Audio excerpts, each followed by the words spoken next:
Kas tā ir par mašīnu? Šī ir plakanšūju mašīna, kas paredzēta trikotāžas apvielēšanai.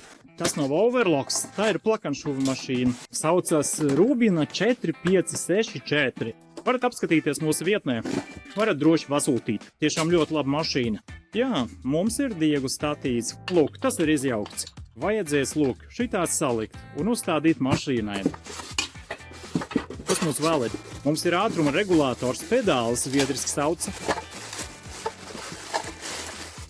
Nu, it kā viss, tur ir aksesuāru kastīte. Tur ir kaut kādi 3 stūri, lielām spolēm, aksesuāru kastīte ar piederumiem un kas vēl.